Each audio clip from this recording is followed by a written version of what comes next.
On the first glance, white is winning after winning the rook. But on the second glance, we see that black has in between move.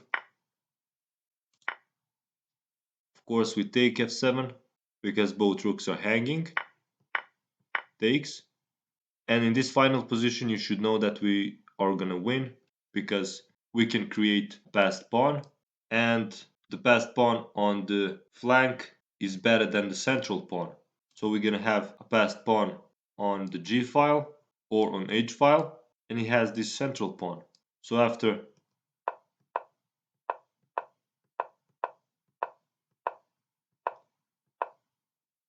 we're gonna create a passed pawn here, he's gonna have to run after it.